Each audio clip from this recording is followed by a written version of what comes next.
아멘.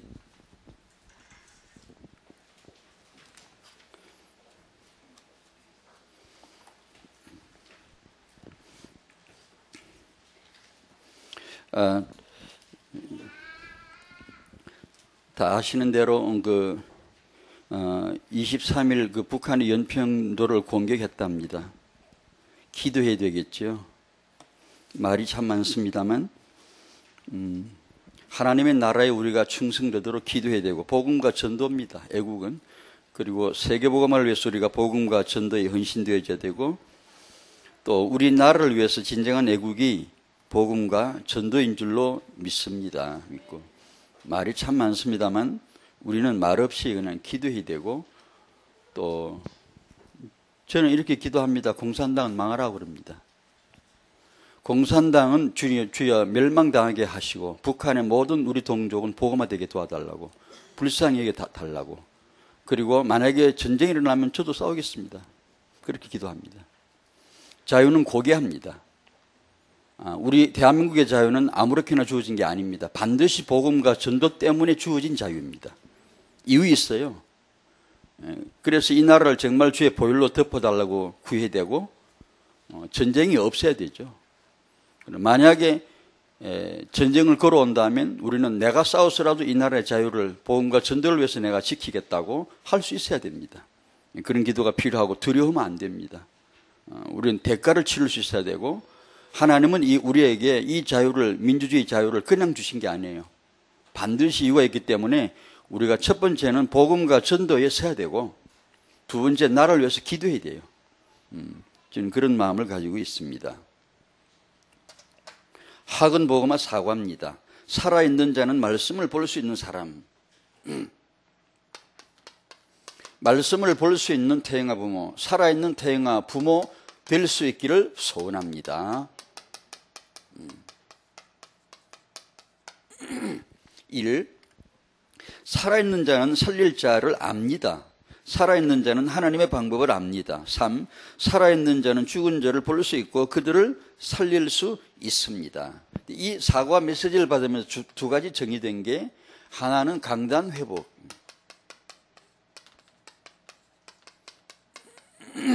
말씀 회복, 그리고 하나는 예배 회복이었습니다.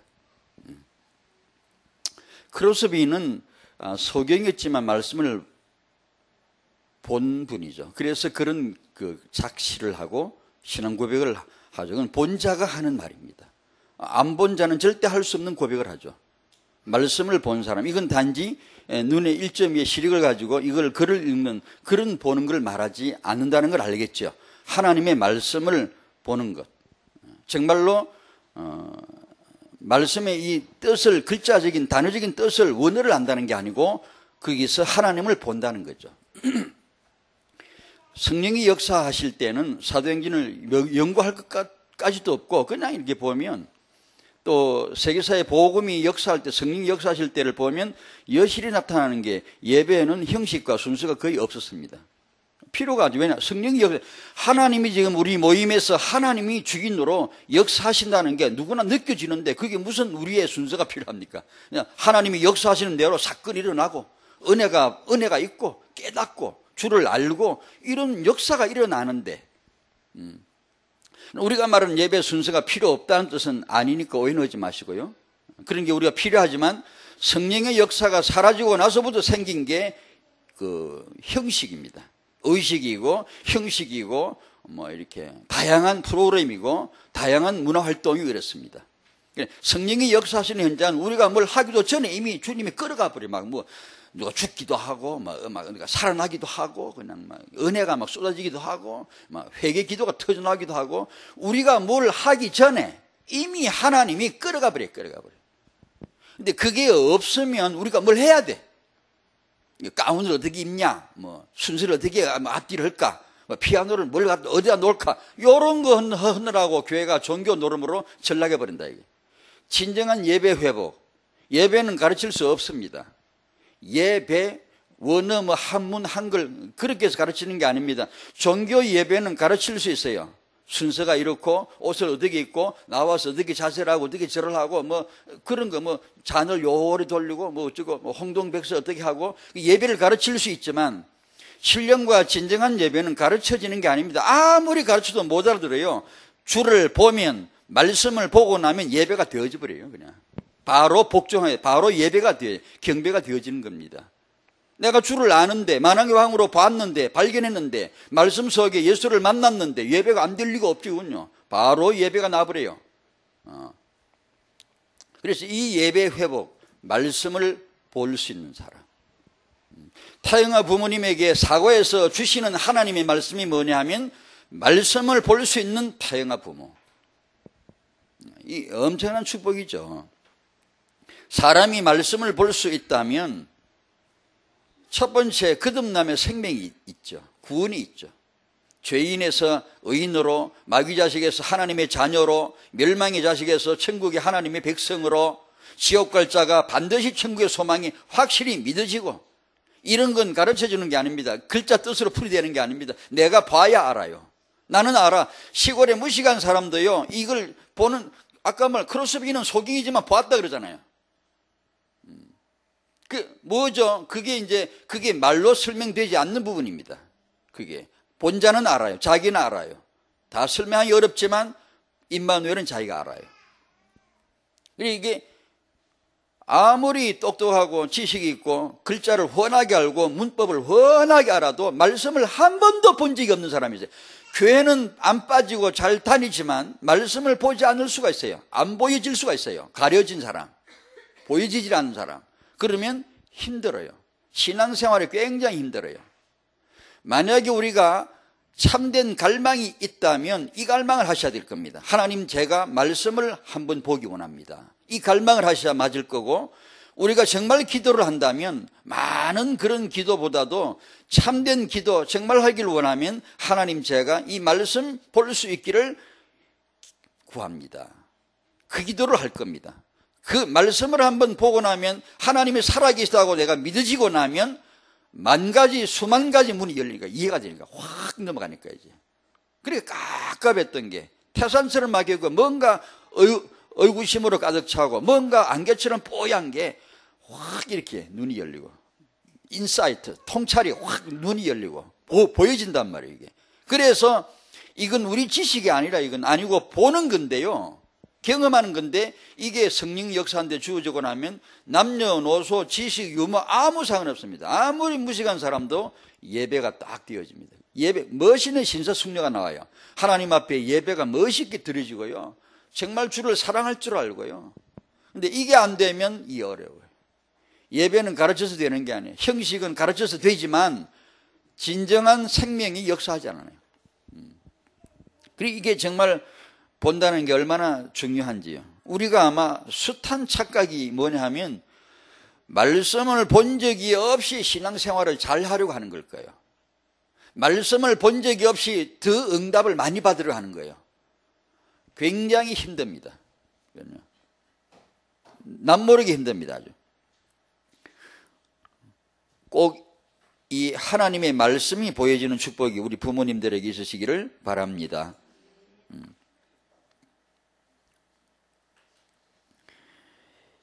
이것이 타영아 부모에게 전도자의 삶이 아니겠습니까? 살아있는 자는 말씀을 볼 수 있는 사람. 이건 오직 하나님의 은혜입니다. 우리가 깨달은 게 아니고 우리가 이렇게 얼마나 뭘 하는 게 아니고 오직은 은혜입니다. 지식으로 아는가 모르는가 세상 그러지만 우리는 똑똑하다 안 똑똑하다가 아닙니다. 은혜가 있느냐 없느냐 그걸 말해요. 말씀을 보았느냐 안 보았느냐 은혜를 왔느냐 안 왔느냐 이거거든요. 그래서 타영아 부모님에게 꼭 이 축복이 필요한 줄로 믿습니다. 오늘은 이스라엘 집을 세운 어머니 레아입니다. 창세기 29장을 여시고요. 저희는 사람이 가지고 있는 진가를 잘 모르는 것 같습니다. 사람의 진가는 사람 눈에 쉽게 드러나지 않는 법인 것 같아요. 우리가 그래 착각을 하죠. 저 사람 훌륭하다. 나중 보니까 아니에요. 저 사람은 불가했는데 아무도 눈여겨보지 않았는데 나중에 꾸준하게 하나님이 쓰시는 그런 사람이 나올 수도 있고요. 아마 레아의 진가가 그럴 것 같아요. 레아는 그 아버지가 이 레아가 누군지 몰랐어요. 자기 자신도 몰랐겠죠. 자기 남편 야곱도 자기 아내 레아가 누군지 진가를 몰랐던 것 같아요. 동생 라헬도 자기 언니 레아가 누군지 진가를 몰랐고요. 저도 예전에, 지금은 똑똑하게 안 것도 아니지만 전에는 레아가 누군지 거의 저는 얘기한 적이 없고요. 그냥 이름만 지나갈 뿐이었어요. 주로 말하면 요셉, 라헬, 화려하죠. 그 얘기했지 레아 얘기는 해본 기억이 없어요. 그러니까 후대관점으로 이렇게 보다 보니까 아주 중요한, 하나님이 이스라엘 집을 세울 때 거의 여자 아들 몫을 이 여자 하나가 다 감당했어요. 완전히 이스라엘 가문을 세울 하나님의 절대 계획에 가장 충성되게 쓰인 여자가 누구냐? 레아요. 이게 이제 보이기 시작하는 거예요. 과연 그렇구나. 이 진흙 속에, 진뿔 속에 하나님은 진주를 숨겨 놓으셨구나. 언제나 그러시는 법이거든요. 하나님의 습관이 그렇잖아요. 우리 눈에 번쩍번쩍 하는 거 아니거든요. 저 베들레헴 마구간에, 저 나사렛 총구석에 하나님은 놀라운 비밀 갖고 계셨잖아요. 아마 레아가 그런 것 같아요. 이 레아가 누군가를 한번 오늘 보고자 하는데요. 창세기 29장 16절에서 마지막 절까지 같이 읽겠습니다. 자, 시작. 라반에게 두 딸이 있으니 언니의 이름은 레아요, 아우의 이름은 라헬이라. 레아는 시력이 약하고 라헬은 곱고 아리따우니 야곱이 라헬을 더 사랑함으로 대답하되 내가 외삼촌의 작은 딸 라헬을 위하여 외삼촌에게 7년을 섬기리이다. 라반이 이르되 그를 내게 주는 것이 타인에게 주는 것보다 나으니 나와 함께 있어라. 야곱이 라헬을 위하여 7년 동안 라반을 섬겼으나 그를 사랑하는 까닭에 7년을 며칠같이 여겼더라. 야곱이 라반에게 이르되 내 기한이 찼으니 내 아내를 내게 주소서. 내가 그에게 들어가겠나이다. 라반이 그곳 사람을 다 모아 잔치하고 저녁에 그의 딸 레아를 야곱에게로 데려가매 야곱이 그에게로 들어가니라. 라반이 또 그의 여종 실바를 그의 딸 레아에게 시녀로 주었더라. 야곱이 아침에 보니 레아라. 라반에게 이르되 외삼촌이 어찌하여 내게 이같이 행하셨나이까? 내가 라헬을 위하여 외삼촌을 섬기지 아니하였나이까? 외삼촌이 나를 속이시면 어찌 됨이니까? 라반이 이르되 언니보다 아우를 먼저 주는 것은 우리 지방에서 하지 아니하는 바이라. 이를 위하여 7일을 채우라. 우리가 그도 내게 주리니 내가 또 나를 7년 동안 섬길지니라. 야곱이 그대로 하여 그 7일을 채우매 라반이 딸 라헬도 그에게 아내로 주고 라반이 또 그의 여종 빌하를 그의 딸 라헬에게 주어 시녀가 되게 하며 야곱이 또한 라헬에게로 들어갔고 그가 레아보다 라헬을 더 사랑하여 다시 7년 동안 라반을 섬겼더라. 여호와께서 레아가 사랑받지 못함을 보시고 그의 태를 여셨으나 라헬은 자녀가 없었더라. 레아가 임신하여 아들을 낳고 그 이름을 르우벤이라 하여 이르되 여호와께서 나의 괴로움을 들으셨으니 이제는 내 남편이 나를 사랑하리로다 하였더라. 그가 다시 임신하여 아들을 낳고 이르되 여호와께서 내가 사랑받지 못함을 들으셨으므로 내게 이 아들도 주셨도다 하고 그의 이름을 시몬이라 하였으며 그가 또 임신하여 아들을 낳고 이르되 내가 그에게 새 아들을 낳았으니 내 남편이 지금부터 나와 연합하리로다 하고 그의 이름을 레위라 하였으며 그가 또 임신하여 아들을 낳고 이르되 내가 이제는 여호와를 찬송하리로다 하고 이로 말미암아 그가 그의 이름을 유다라 하였고 그의 출산이 멈추었더라. 아멘. 뒤에 두 아들도 더 낳죠. 그리고 그의 시녀 실바가 두 아들 낳죠. 그래서 레아의 소생은 총 8명이 됩니다. 8아들이 되죠.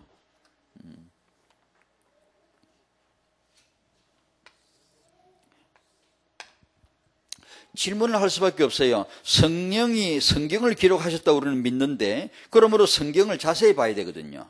거기는 성령이 기록하신 그 흔적이거든요. 분명히 그분은 의도가 있어야죠. 메시지를 주시는 거죠. 그러므로 성경을 우리가 그래서 보는 거고 그래서 듣는 거고 그래서 이걸 하나님의 성령으로 말미암아 성경을 바르게 보기를 원합니다. 왜 야곱은 형의 장자의 복을 가로채고 상속의 복을 가로채고 형의 보복이 두려워서 급히 피해서 하란으로 갔어야만 했을까요? 이제 27장에 보면 형 에서가 내 야곱을 동생을 죽이리라 그럽니다. 28장 가면 여호와께서는 내가 야곱과 함께하리라 그럽니다. 하란으로 도망가는 야곱에게 아버지 이삭이 지난주 본문이었는데 어째서 피해가서 급히 피해가라, 안전하게 숨어있다가 기별하거든 오가라 이렇게 하지 않고 왜 결혼의 축복을, 후손의 축복을, 땅의 축복, 아브라함 이삭으로 이어진 정통성 있는 하나님의 언약적 축복을 다 쏟아주면서 축복하고 왜 보냈을까요? 야곱이 하란에 도착하자마자 그의 인생사에서 성령은 아무것도 주목하지 않아요. 주시하지 않아요. 다 떼내버리고 오직 야곱이 결혼한 얘기, 오직 야곱이 아들 낳은 얘기만 성령께서 추려서 정확하게 기록하시는 이유는 뭘까요? 어째서 라반은 자기 두 딸을 아주 간교하게 이용해 먹거든요. 아주 천박한 인생 같아요.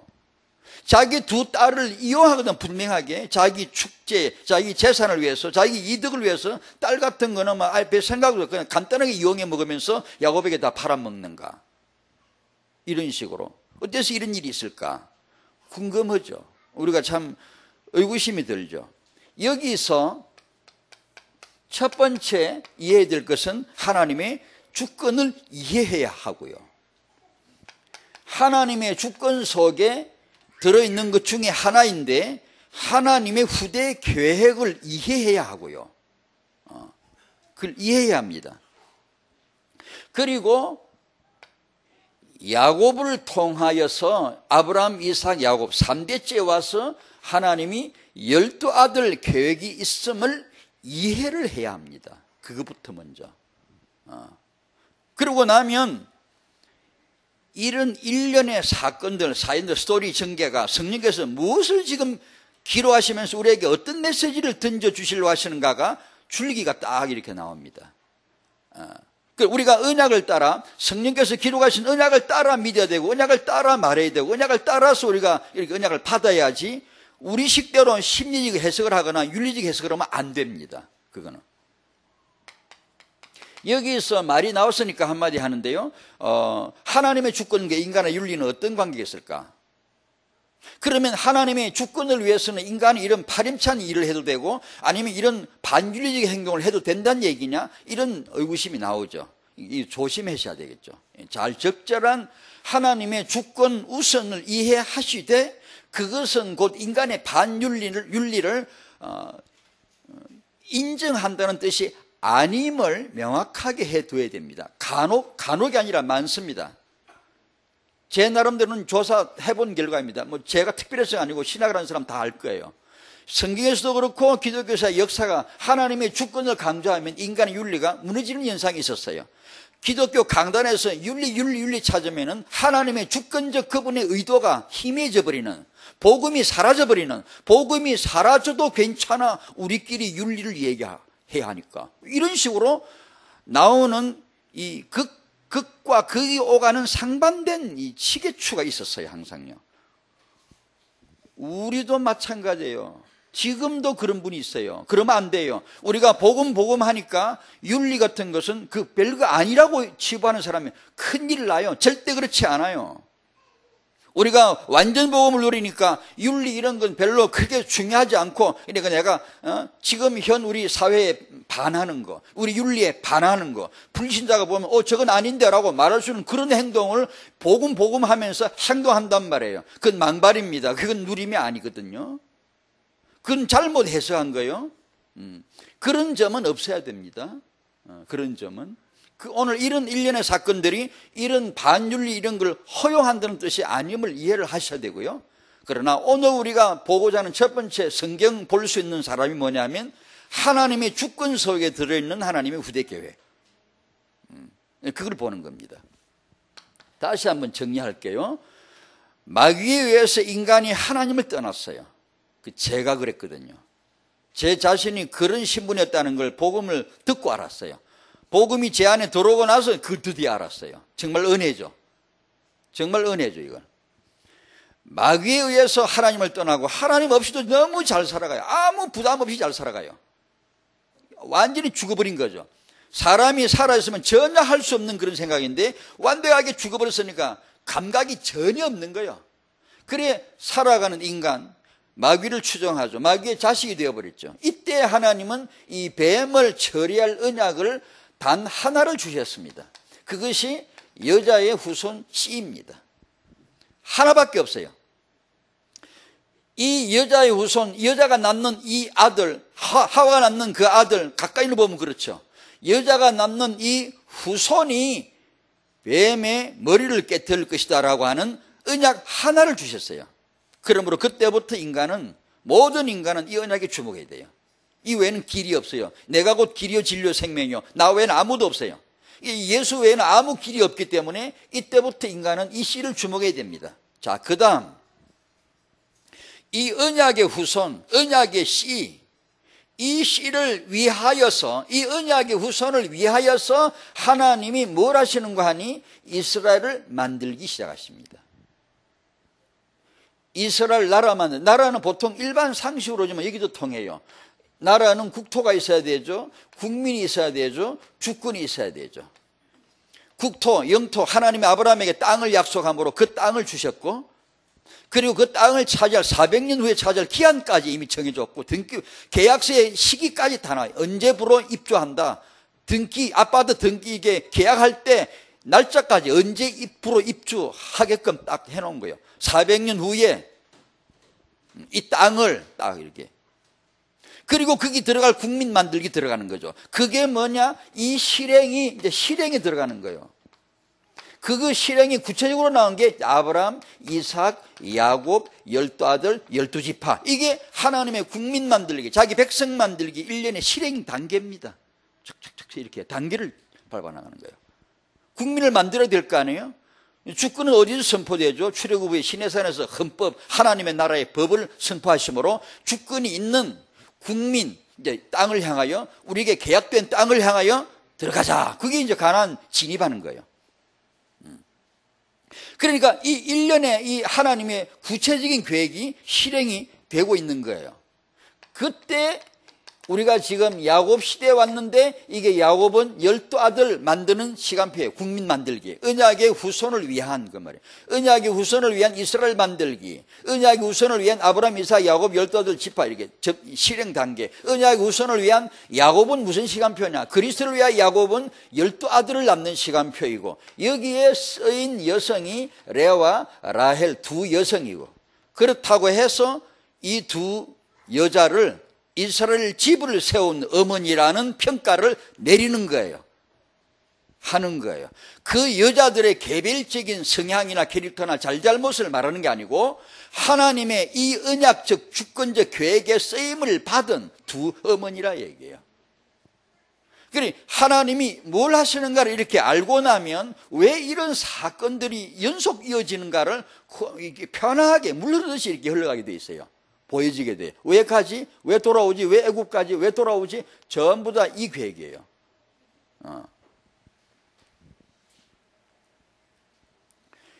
요셉은 야곱의 11번째 아들 요셉은 12지파를 위한 큰 물주예요. 큰 손이에요. 애굽이라고 하는 창고를 한 손에 딱 다 잡은 사람이에요. 마음껏 자기 11형제, 자기 부모 11형제를 마음껏 퍼먹일 수 있는, 완벽하게 퍼먹일 수 있는, 마음대로 누릴 수 있게 할 수 있는 큰 손이에요. 요셉은 12지파를 만들기 위한 이스라엘 만들기 그 단계예요. 그거 만들고 요셉은 아웃되는 거예요. 사명 완수했어요. 끝났어요. 그 단계. 그걸 지금 후대 관점으로 이렇게 보는 겁니다. 이제 기독교 방송에 보면 흔히 나옵니다. 이거 남을 비판하는 건 아니고요. 우리가 요셉 얘기를 할 때 성실, 그 주제가 성실이었습니다. 어쩌면 성실, 요셉을 통해 성실을 배우자. 아니면 또 꿈, 이런 걸 언급합니다. 틀렸다고 하면 안 되죠. 당연히 우리가 그런 교훈을 받을 수 있지만 하나님의 본 핵심 아닙니다. 그것은 이솝 얘기에서도 배울 수 있어요. 우리가 성실하자, 누구처럼 성실하자, 이 말은 전래동화, 권선징악, 전래동화도 얼마나 나와요. 우리가 이런 사람처럼 성실을 배우자, 이런 사람처럼 꿈을 꾸자, 이 말은 꼭 성경이 아니라도 얼마든지 가능해요. 그러면 성경에서는 그런 교훈은 우리가 받을 수 없냐? 아니, 그런 뜻이 아니고요. 우선순위, 우선적으로 하나님이 지금 무엇을 말씀하시는가를 이해를 해야 되고, 그것부터 훤히 알아야 돼요. 우리가 인도를 받아야 돼요. 그리고 그 다음에 이런 것은 필요에 따라 이렇게 가능하기도 하고 그렇기도 한 것이죠. 요셉은 여기 말씀드린 대로 성실이 우리의 모델이 아니고요, 이스라엘 만들기에 있어서 큰 민족을 만들 수 있는 큰 손이에요. 큰 그릇이에요. 그래서 자기 민족을 퍼먹여서 애굽에서 이스라엘 백성의 큰 민족을 태동시키는 일년에 나타나는 사건들 배후에 하나님의 분명한 그분의 스케줄이 있었던 거예요. 그리고 그 때가 딱 되면 출애굽에서 가나안을 향하여 정확하게 예정된 언약의 여정을 가는 거예요. 예정된 여정. 그것이 뭐죠? 국토를 주시고 국민을 만드시고 주권 있게 해서 한 민족, 뭐죠? 예수 그리스도를 위하여. 그 중에 오늘 이제 레아 얘기입니다. 이 여자는 누구죠? 그리스도를 위하여 쓰임을 받은 놀라운 여성이에요.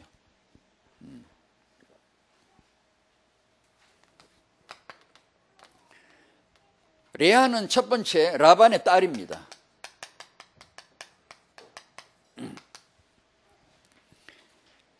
그리스도를 위하여 예비된 딸입니다. 아시죠? 아브라함의 동생이 나홀이고요, 나홀의 아들이 누구였죠? 버두엘이고요, 버두엘의 아들이 누구였죠? 라반이고요, 버두엘의 딸이 누구였죠? 리브가. 데라의 족보 그림표를 머릿속에 상상해 보십시오. 얼마 전에 글 들었지요? 이 라반의 딸이 바로 레아와 라헬입니다. 예비된 딸이죠.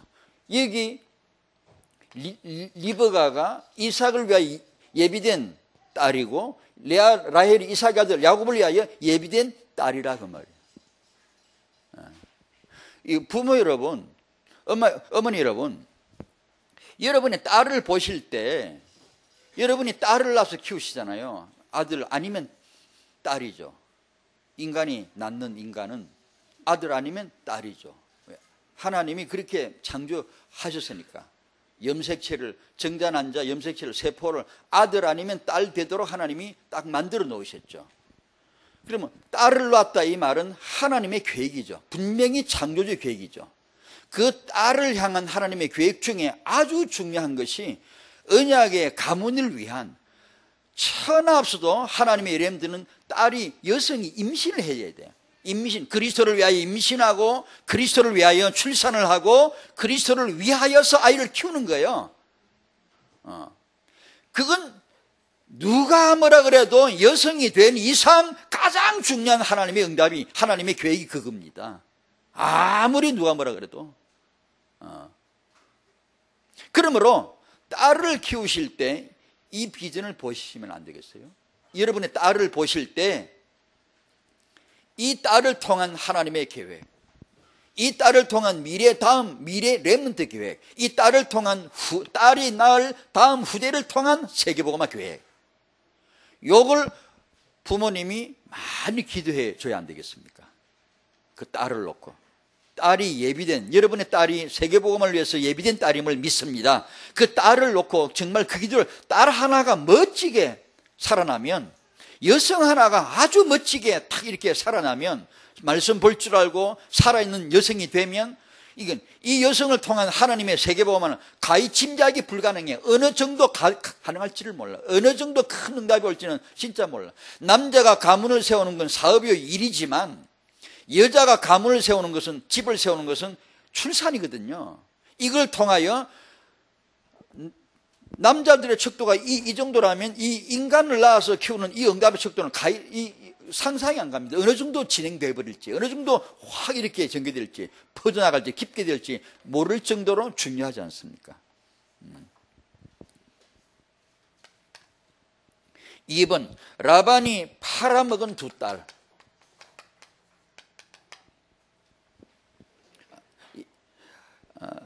라반은 자기 이익을 위해서 야곱을 붙들어줄 심산으로 볼모로 쓰죠. 이 두 딸을 써서 한 딸을 주고 또 딸을 주고 하면서 야곱을 붙들어 놓습니다. 속여서 야곱과 결혼시켰죠. 지난번에 얘기. 라헬을 위해서 야곱은 일했는데 라반은 계산을 다 해놓고는 큰딸 레아부터 주었습니다. 속였죠. 두 딸은 후에 이런 말을 합니다. 후에 우리 두 딸을 팔아먹은 아버지라고 딸들의 입에서 그렇게 얘기했습니다. 그러니까 아버지의 그 행위가 얼마나 비겁했고 얼마나 자기들의 상처가 됐는가를 딸들은 여실히 고백을 했어요. 아버지가 자기 마음대로 한 것이죠. 그 결과 이 딸들은 아버지를 등집니다. 라헬은 아시듯이 자기 아버지 세우신 드라빔을 도둑질할 정도로 철저하게 등지죠. 아버지와 등지게 됐습니다. 그리고 이 레아, 라헬 그리고 몸종 하나씩 이렇게 해서 네 여자의 아들 낳는 이 두 딸의 아들 낳기 경쟁으로 보여지는 그런 성경의 기록입니다. 그래, 전 예전에 이렇게 자라면서 많이 들었고 또 저도 그런 식으로 많이 말을 했어요. 왜냐하면 그렇게 들었기 때문에. 그게 뭐냐면 이 레아와 라헬 얘기 29장 30장 얘기를 어떻게 이 아내자들이 좀 이렇게 낮춘 표현이죠. 아내자들이 집구석에서 막 이게 시기 질투 투기 일을 하고 막 이게 아들 낳기 경쟁이나 하고 막 자기 남편 서로 차지하려고 막 그렇게 했잖아요. 실제로요. 자기 남편을 서로 차지하려고. 레아는 늘 뺏기니까, 뺏긴다기보다 자기 남편이 자기를 사랑하질 않아. 마음으로 사랑한 적이 없어. 그러니까 얼마나 괴로워요. 아내인데 사랑을 받지 못하니까. 늘 아까 읽었잖아. 내가 이제 이 괴로움을 요약해서 내가 갚아주시지 않을까. 그래서 아들 둘 낳고 셋 낳고 이제는 내 남편이 나와 연합하지 않을까. 이름을 레위를 연합이라고 지어주고 막 이렇게. 자기 남편은 그렇게 그리운데 한 번도 마음을 준 적이 없어요. 이런 사이에서 오가는 질투. 이런 쪽으로 이제 많이 설명을 했단 말이에요. 그리고 이제 그 현상이 나타나 있으니까. 그러나 그것은 성령이 기록하시는 전달하기를 원하셨던 것은 이스라엘의 12 아들을 세워 나가시는 하나의 과정입니다. 그러나 거기서 반윤리는 허용되는 게 아니다라는 걸 인식을 하셔야 된다는 거죠. 그럼 우리도 오직 세계복음을 위해서는 이렇게 된다. 그건 엉뚱한 행동, 그런 건 아닙니다. 그런 건 허란 말은 아닙니다. 이상하게 돈 벌어가지고 헌금만 많이 하면 되지. 아닙니다. 우리가 그렇게 해야 세계복음 하시는 분이 아닙니다. 말씀 볼 줄 알고 그분의 영광을 내가 알게 되면 하나님이 하시는 것이 우리가 뭘 해가지고 되어지는 게 아님을 알아야 됩니다. 2번 레아는 야곱의 아내입니다.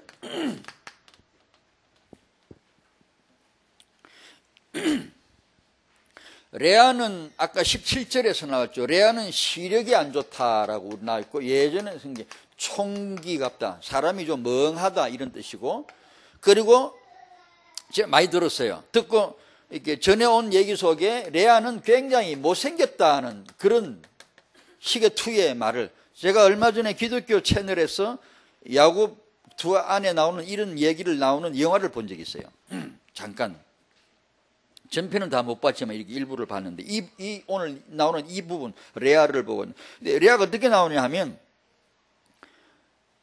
진짜 아주 못생긴 여자, 죄송합니다 이렇게 표현했어. 거기 나온 대로 아주 진짜 별로 안 좋은 여자, 생기기도 아주 이상하게 생기고 막 코 밑에 금수라만 수염도 나 있고 막 눈은 멍하고 막 이렇게 하여튼 그러니까 못생기게 캐릭터를 만드는 거죠. 그 영화에 레아 역을 맡길 때, 만들 때, 분장을 할 때 아주 못생기고 아주 좀 이렇게 멍해 보이고 그런 식으로 만들어 놨더라고요. 왜냐? 그게 기독교에서 레아를 보는 눈이었습니다. 저도 자랄 때 그런 식의 얘기를 많이 들었거든요.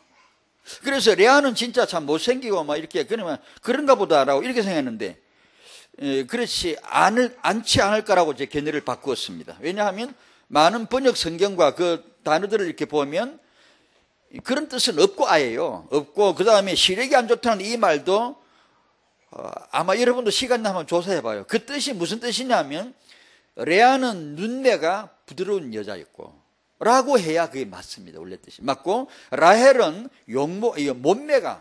몸매가 아주 아름답고 아주 몸이 아주 굉장히 사라 리브가 그 3대 을장의 족보를 이어간 여자가 라헬인가 봐요. 아주 몸매가 아주 아름답고 얼굴까지 아주 예뻤다. 그런 식의 표현이에요. 그래 라헬은 굉장히 예뻤나 봐요. 몸으로는 얼굴로는 굉장히 예뻤고 레아는 그런 쪽으로는 별로 볼품이 없지만 그러니까 뭐 못생겼다든가 뭐 총기가 없다든가 이런 거는 표현은 아닌 것 같고 눈매가 굉장히 부드러웠다. 막 이런 식의 표현이 있는 것 같더라고요. 그게 우리말 번역 새 번역도 있고 영어 성경 몇 개 찾아보십시오. 아마 그런 식으로 나와 있는 것 같더라고요. 전 예전에 레아를 많이 오해했어요. 못생긴 여자 이렇게. 그런 것 같지 않아요. 자기 의사와는 상관없이 아버지에 의해서 강제로 야곱과 결혼하게 되는 야곱의 첫 아내가 된 여자가 레아입니다. 운명의 여인. 참 아픔이 있어요. 참 아버지를 저항할 수 없고 아버지의 강요에 저항할 수는 없고 복종할 수밖에 없고 그래 야곱을 속여서 결혼했는데 남편은 한 번도 자기를 사랑해 주질 않고 참 이게 괴로운 여자죠. 참 마음이 얼마나 아팠겠어요. 이게 3번 남편에게 사랑받지 못했어요. 첫 아내임에도 불구하고 늘 라헬 뒤에 있어야 되고 이름도 뒤에 나와요. 이스라엘 집을 세운 라헬 레아같이 이렇게는 이름도 뒤에 나와. 서열도 아니 언급할 때 레아가 라헬 뒤에 나와. 언니인데 첫 아내인데 사실 첫 부인인데 정부인인데 늘 뒤에 나. 남편은 자기를 늘 이렇게 안 사랑하지. 늘 뒤에 제쳐놓지. 이게 참 한 맺힌 여자 같아요. 그러나 하나님은 이 레아에게 뜻밖의 이런 관점을 놓고 보면 아주 중요한 하나님의 속셈이 또 있어요. 이런 눈을 가지고 보면 레아에게는 아주 중요한 하늘의 하나님은 웃으셔야죠. 아주 그냥 놀라운 계획을 진행시키셨는데 출산의 복을 레아에게 쏟아주시는 거예요. 과연 이스라엘 12아들이 하나님의 계획이라면 만약 그게 전제된다면 레아는 아주 중요한 여성이에요. 중요하다마다요. 그리고 레아는 죽어서 막벨라 굴에 장사되죠. 막벨라 아시죠? 누가 샀죠?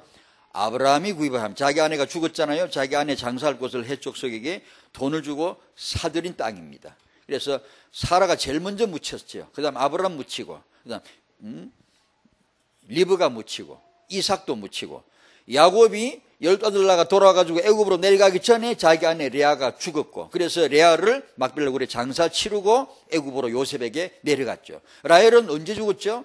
12아들 낳으면서 돌아오면서 12아들 낳으면 죽었기 때문에 무덤이 어디 있죠? 베들레헴에. 자기 남편 옆에 묻히지도 못했죠. 정통성 있는 무덤에 아브라함, 이삭, 야곱의 정부인으로서 묻힌 사람은 레아입니다. 뭐 좀 아이러니해야 돼요. 뭐 평생 사랑받지 못했지만 자기 남편과 함께 언약의 가문에 묘에 묻히고요. 라헬은 평생 사랑받았지만 지금까지 둘이 따로 떨어져 있습니다. 저리가 평생 사랑을 독차지했지만 레아는 라헬에 비해서 각광받지 못했어요. 스포트라이트 조명받지 못했어요. 제 자신도 그랬다니까요. 제가 예전에 한참 이렇게 성경 보고 뭐 메시아 이러고 할 때 많이 얘기했지 않았어요? 한 번도 레아를 조명해 본 적이 없어요. 그냥 지나가 버렸지. 근데 놀라지 마십시오. 놀라기는 흘라나? 레아는 유다의 어머니입니다. 요 한마디로 판 다 끝났어요. 결정 났어요. 이 한마디 어마어마한 거예요. 레아는 유다의 어머니예요. 이것이 하나님의 계획이에요. 라헬은 요셉의 어머니라고는 화려한 타이틀이 붙어 있어요. 화려해요. 그러나 레아는 그렇게 화려한 것 같지 않은데 묵직한 하나님의 깊은 비밀이 그 여자에게 담겨져 있는데, 그게 바로 유다를 낳은 놀라운 어머니입니다. 그럼 유다가 유다를 낳은 어머니, 레아는 지금까지 설명드린 대로 12아들을 낳는 일에 쓰임을 받은 여성이다. 여성 여러분, 하나님에게 쓰임 받으시기 바랍니다. 여성으로서 하나님에게 쓰임을 받는, 어머니로서 하나님에게 쓰임을 받는, 기왕이면 여러분의 딸이 하나님에게 쓰임을 받는 여성이 되도록 기도해 주십시오. 정말 딸은 중요해요. 하나님이 나홀의 가문에 딸들을 예비시킨 이유를 아시겠습니까? 이런 딸들을 예비시킨 걸 아시겠습니까? 이 유다는 창세기 49장 왕의 가문입니다.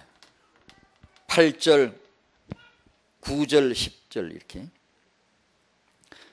거기 보면 유다에게 내려진 축복이 다 뭐냐면 급수가 달라. 급수가 완전히 달라. 이건 너는 찬송 받을 거다.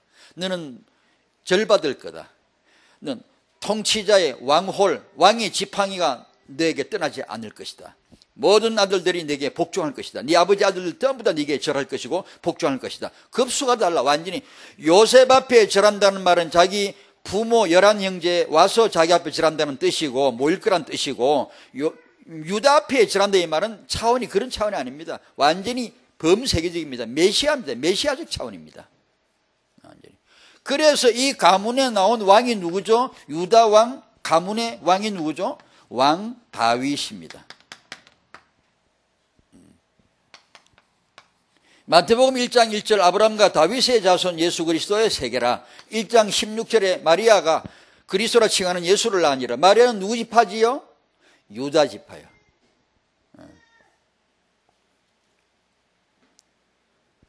만왕의 왕 대신 예수 그리스도, 이 가문이 유다 가문입니다. 하나님의 작정입니다. 그분의 계산이에요. 딱 정해놓은 거예요. 그러니 후에 사울이 이스라엘의 초대왕이 됐을 적부터 이면 잘못 끼워진 단추지. 그거는 그래서 여차여차 그냥 하야 될 수밖에 없는, 폐위될 수밖에 없는 사울이지만, 이런 측면에서 보면 당연하게 사울은 밀려나야 돼요. 베냐민 지파는 왕이 아니에요. 아닙니다. 이미 하나님의 눈은 어린 다윗에게 유다 지파에 딱 가 있는 건데 엉뚱하게 왕이 나온 거예요. 엉뚱한 응답이죠. 백성들이 때를 쓰니까. 자, 여기서 이제 당연한 듯 하지만 우리의 결론입니다.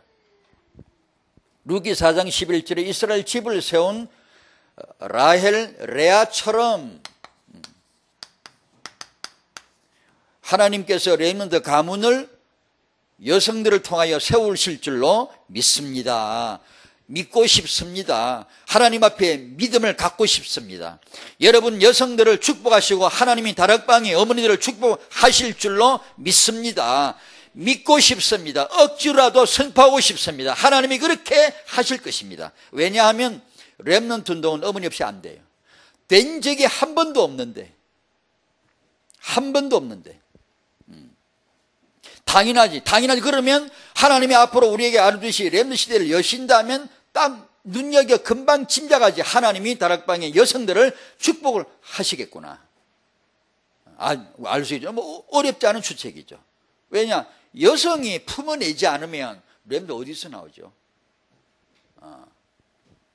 그래서 이제 이게 어머니들은 이게 지난번에 역할 모델을 했는데, 유 목사님 어머니 같은 분, 장권사님 이런 분은 우리 여러분들 여성들에게는 놀라운 모델이 돼야 돼요. 역할 모델이 돼야 돼요. 정말 여러분도 밤마다 새벽마다 한 번도 안 빠지고 여러분의 자녀를 놓고 기도하십시오. 계속. 그게 모델입니다. 역할 모델. 유 목사님께서 이렇게 위대한 일을 하시는데 하나님이 이렇게 위대한 인물을 키우셨다, 만드셨다. 타영화 관점으로는 그걸 말하기 이전에 그 어머니를 얘기하는 겁니다. 레아, 라헬 얘기를 하는 겁니다. 그게 순서입니다. 순서. 그러면 이런 시대적인 걸출한 인물이 그 어머니 기도 없이, 그 선대의 기도 없이 되라고 생각하십니까? 아니거든. 그건 아니란 말이에요. 그러니까 타영아 부모님들은 그래 나도 저 어머니처럼 저 역할 모델을 내가 붙잡아야 되겠구나, 본받아야 되겠구나. 어떤 난관과 환경이 어떤 일이 있더라도 끊임없이, 우리 얘기 알잖아요. 그 어려운 환경 많았잖아요. 그런 가운데서도 그 어머니는 끊임없이 기도했다 그러잖아요. 보십시오. 하나님이 안 들으셨습니까? 그러니까 그런 가문을 일으키는, RUTC는 뭐죠? 또 한 대를 더 이어가게, 또 한 대를 더 이어가도록 하는 이 운동입니다, 지금. 이게 이제 세대 비전입니다. 주 예수를 믿어라. 31절. 주 예수를 믿어라. 그래 하면 너와 내 집이 뭘 받으리라? 구원을 받으리라. 여러분, 구원 받으시기 바랍니다. 어떻게? 예수 믿어야 구원 받습니다. 나 예수 믿는데, 예수 더 잘 알게 되시기를 축원합니다. 하나님의 말씀을 볼 수 있는 사람, 예수. 인간은 예수 안 믿으면, 제 작은 경험이지만 예수 안 믿으면 안 돼요. 목적 없이 표류합니다. 있어도 없어도 똑같이 문제고, 배워도 안 배워도 똑같이 문제고, 골치 아픕니다. 골치 아파요. 여러분, 혹시 삶이 무기력하지는 않습니까? 요새 살기가 힘들지는 않습니까? 괜히 한숨이 실실 나고 그러지는 않습니까? 교회를 다닌다 하지만 예배 가운데 예배가 회복된 적이 없고 무감동한 예배만 그냥 생식적으로 혹시 드리고 있지는 않습니까? 말씀을 보는 은혜가 있기를 바라고요. 주 예수를 아는, 주 예수를 믿는 이 말은 글자 뜻이 아닙니다, 여러분. 제가 우리 렘들 만나보면 너무나 많은 게 그러고 있어요. 임마누엘은 글이 아니요, 예수 인격자지. 성령은 낱말 뜻 가르쳐주신 분이 아닙니다. 성령은 우리에게 단어 사전 가르쳐주신 분이 아니에요. 원어 뜻이 이거다 가르쳐주신 분이 아니에요. 성령은 예수를 알게 하는 거예요. 인격자. 지금 우리 인격자 제가 여기 서 있잖아요. 똑같이 예수님을 보게 하고 예수님을 알게 하는 거예요. 그러면 예배는 그때 바로 하나님의 성령이 가르쳐 주시는 거예요. 예배자가 되는 거예요. 초대교회 봐보세요. 그 사람들이 뭘 한 게 있나? 아무것도 한 게 없어요. 그러나 역사 이래 최고의 예배 모델, 신앙 모델, 헌신 모델, 충성 모델 다 거기서 나왔대요. 왜요? 말씀을 볼 수 있었거든. 예수를 만났다고. 구원을. 하나님의 뜻이 뭐냐? 내가 구원받는 거고 하나는 내 집이 구원받는 겁니다. 이 나와 내 집 안에 하나님은 모든 것을 다 담아 놓으셨습니다. 왜 나와 내 집만 이렇게 구원받으면 되냐?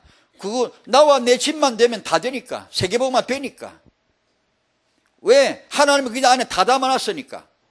많은 축복, 많은 기관을 세우고 많은 이렇게 응답을 받아야 되지만 나와 내 응답이 아니고 나와 내 전문인 되는 것도 아니고 나와 내 대통령 나오는 것도 아니고 나와 내 사역자 구원받는 그것도 아니고 하나님의 절대 이 계획입니다.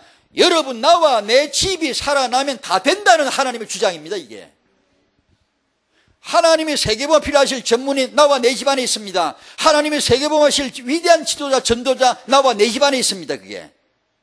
근데 문제가 뭐냐? 내 집이 안 되고 사역자 나오는 거, 내 집이 안 되고 인도받는, 여기는 한때 되고 나중에 다 무너졌어요.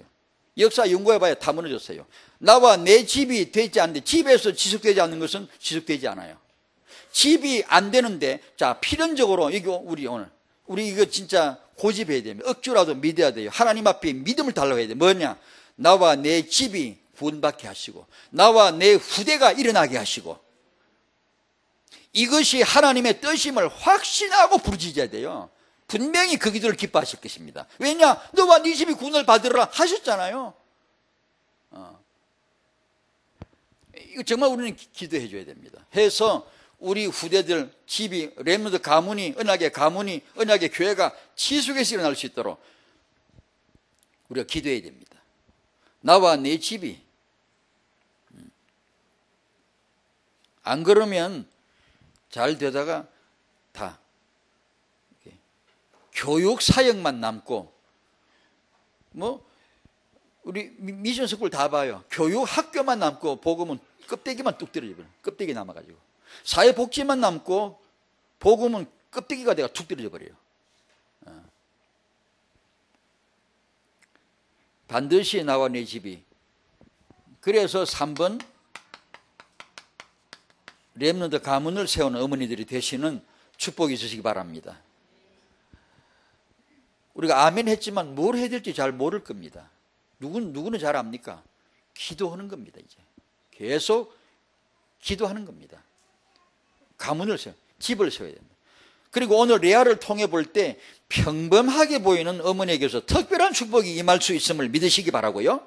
우리가 볼 때 연약한 어머니 같은데 원래 이게 사람의 진가는 잘 쉽게 안 보인다니까요. 레아를 알아본 사람이 없었어요. 그러니까 더 좋지. 하나님은 거기다가 보배를, 유다를 딱 심어 놓는 거죠. 숨겨 놓은 거죠. 요셉 얘기는 한때였지만 유다는 영원한 얘기입니다. 영원한 얘기.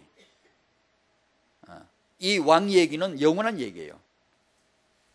이게 주목받지 못하는 어머니에게서 미래 살릴 주역이 후대가 얼마든지 나올 수 있음을 볼 수 있습니다. 아마 그럴 거예요. 제가 진짜로요, 고백할 수 있는 게 하나 있어요. 제가 제일 부러운 사람이 하나 있어요. 부러운 사람이 이렇게 유형으로 볼 때, 누구다 이거보다는 유형으로 볼 때, 제가 전하는 이 타영한 메시지를 제가 믿는 것보다 더 잘 믿는 사람들요. 얼마나 부러운지 몰라요. 말씀을 딱 받고 진짜 그런 분들이 있었어요. 가능하면 그대로 행동해 보는 분들이 있더라고요. 내가 솔직히 말해서 그분이 제일 부러워요. 나는 그렇게 못하거든. 못하는 게 너무 많거든. 이게 젊어서 그냥 확 이렇게 행동해버리는 게 좋아요. 확 그냥 말씀드리면 그냥 확 그냥 해버리는 거죠. 예를 들어 뭐 부부 사이에 뭐 존댓말 쓰라고 하면 바로 그냥 해버리는 거. 바로 잘 안 되잖아. 지금까지 안 했는데. 그런 식으로 하나님의 말씀을 막 어떻게 하든 뭐 안 될 수도 있지만 금방 행동으로 옮기는 이런 분들이 있더라고요. 제일 부러워요. 저같이 나이 좀 있는 사람은요, 어려운 게 많아요. 근데 젊어서 그냥 얼마나 좋아요. 이건 확 해버리는 거예요, 그냥. 뭐 안 되면 또 고치면 되고, 시행착오가 있으면 또 다시 하면 되고, 뭐. 제일로 부러운 거예요. 메시지 말씀드리면 새벽기도 그러면 새벽기도 하는 거예요, 그냥 바로. 왜냐? 이 하나님의 복음과 후대, 하나님의 비전을 붙잡고. 참, 진짜 부러운 거거든요. 렘넌트 시대, RUTC 시대가 왔고 올 것입니다. 부모 여러분, 이 응답을 꼭 받으셔야 되고, 정치 경제계 인물 요셉 같은 렘넌트, 영적 지도자 유다 같은 렘넌트, 분명히 하나님이 주실 것입니다. 부모로서 이제 문제가 뭐죠? 육아 공부입니다. 힘들지만 포기하지도 말고 서둘지도 말고 그냥 언약 잡고 꾸준히 하는 겁니다. 부모의 믿음이 우리가 바로 서지 못하면 말씀의 권위가 서질 못하고요. 우리 자식이 정말 우리 자식이 시대적 렘드가 될 줄로 믿고 좋아질 줄로 믿고 머리도 좋아지고 믿음도 좋아지고 내 자녀가 성공한 렘드가 되고 요새 같은 렘드가 되기를 바라고 그렇게 노력해 보지만 애들은 더 대들고 지 잘 되라고 그러는데 더 대들어. 부모가 자식 보고 참 네 신앙생활 잘해 복 받으라 하는데도 더 대들어. 자식들은. 그런 애들 못 키워봤나 아직? 좀 더 크면 그래. 좀 더 크면. 분명히 부모는 이 자식이 잘 돼가지고 복을 받고 렘도 되고 신앙생활 잘하고 응답받고 그러기를 정말 바래가지고 얘기해주면 오히려 짱난다 그러고 대들어요. 기분 나빠하고 별로 안 좋아해요. 왜 그럴까? 이게 참 부모의 딜레마예요. 진짜 부모는 그 아리는 가슴 있잖아. 자식을 향해서는 진짜로 지울 수 없는 아리는 마음이 있거든. 정말 잘 되기를 바라고 축복받기를 원하는데도 어떤 자식들은 그 듣기 싫어요. 오히려 대들어요. 많습니다. 그런 애들. 책 읽어보세요. 많습니다. 그런 많은 고민 속에 기도한 그 부모들 얘기 많아요. 왜 그럴까? 겉은 신앙이지만, 겉은 우리가 세계복음화이지만 속은 하나님 이용해서 내 자식 성공시키는 거예요. 내 자식 잘 된다니까 하나님의 복음을 이용하려는 이 속셈이 나도 모르게 들어와 있는 거예요. 그런 식으로는 아무리 얘기를 해도 오히려 대들면 대들지 이게 역사가 잘 안 일어나요. 혹시 우리가 자녀에게 이렇게 권하지만 혹시 반응이 역반으로 나올 때는 기억하셔야 됩니다. 내가 지금 하나님 앞에 바른 믿음이 있고 내가 말씀 앞에 바르게 복종하고 있는가, 이걸 한번 점검해 보라는 뜻이겠죠. 하나님 인도가 있으실 것입니다. 어머니 여러분, 혹시 주목받지 못하는 어머니 계십니까?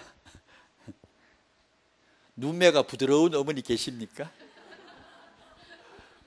하나님은 레아를 은밀하게 축복하셨어요.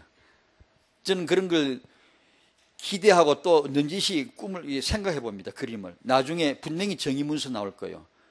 시대적인 위대한 렘넌트들, 그 어머니들을 추적해 이야기할 때 참 평범했고 참 각광받지 못한 그런 집안에서 의외의 큰 인물들이 나올 것이다. 왜냐, 하나님은 그렇게 하시거든. 남달리 언약을 잡고 남모르게 기도하는 그런 집이 있을 수 있거든요. 있습니다. 거기서 하나님은 이 놀라운 렘넌트의 응답을 주시겠죠. 하나님의 축복이 어머니들에게 있으시기를 바랍니다. 기도하겠습니다.